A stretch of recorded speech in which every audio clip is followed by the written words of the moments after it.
Mark chapter 4, verse 37 to 39. And a great windstorm arose, and the waves were breaking into the boat, so that the boat was already filling. But he was in the stern, asleep on the cushion.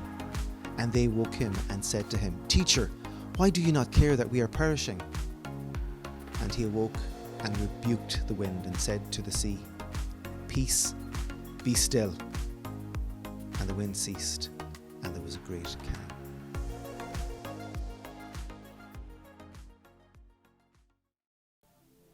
I became a Seventh-day Adventist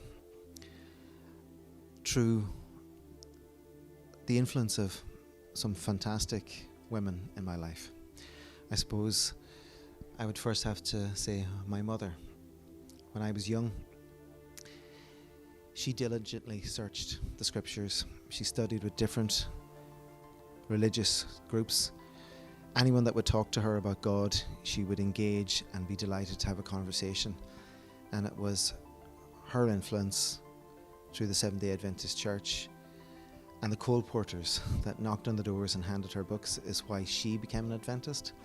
And that, I think, is the starting influence of the Adventist Church in my life. She used to bring us along to Sabbath school and to church on Sabbath in a little tiny church in Shannon in County Clare. Shannon now has moved. That Shannon congregation is now based in Newmarket and Fergus, beside the beautiful old church at Kilnasula, County Clare as well.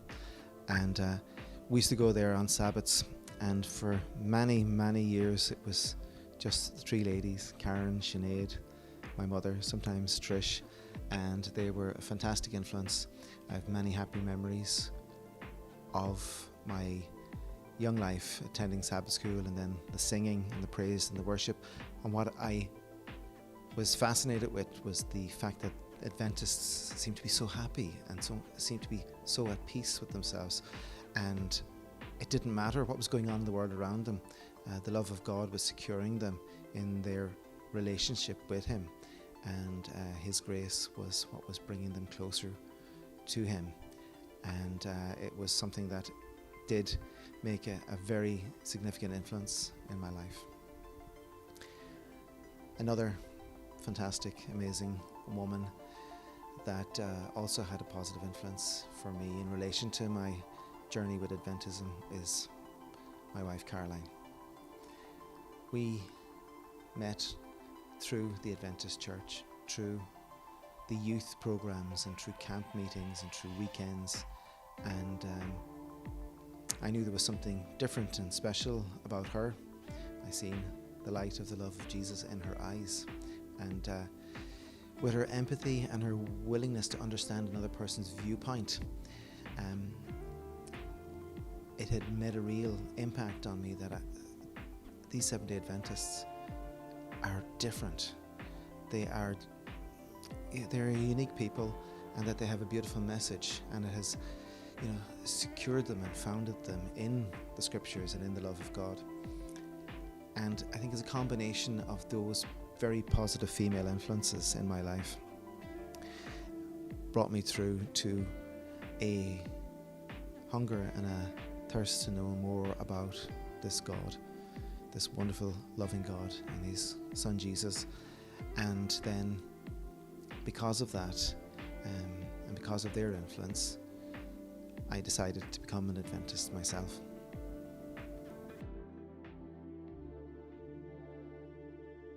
Evangelism can be manifested in many different forms, and one of those things is to be a positive influence on the people around you.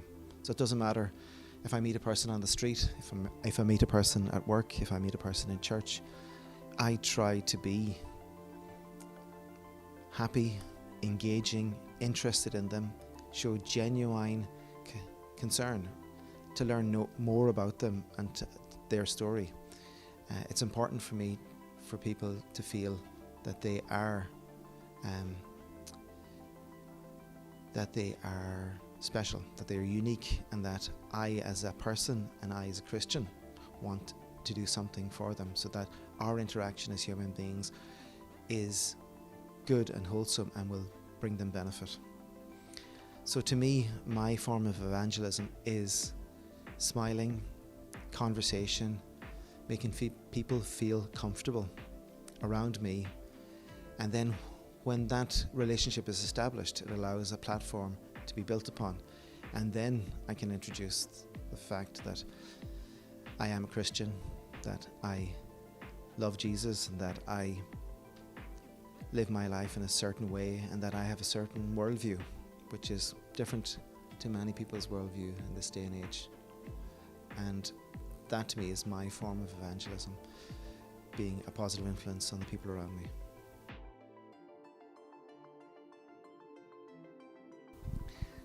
So I was mentioning that I grew up in County Clare.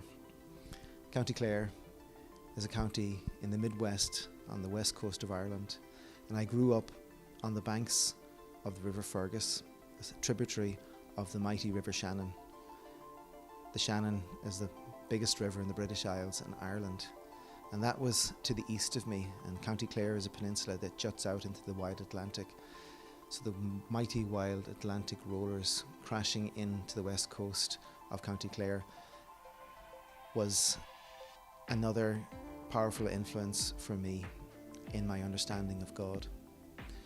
So God can sometimes speak to us in whispers. He can speak to us in the sound of the thundering, rolling waves as well. And being surrounded by water almost in different forms, rivers, estuaries, lakes, and the Atlantic Ocean, water in itself has been something I've been fascinated with.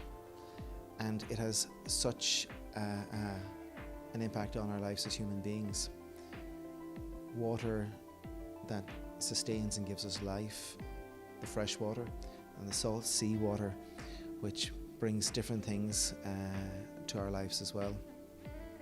Life can be very turbulent. Living on the western coast of Ireland, you're at the forefront of the Atlantic storms.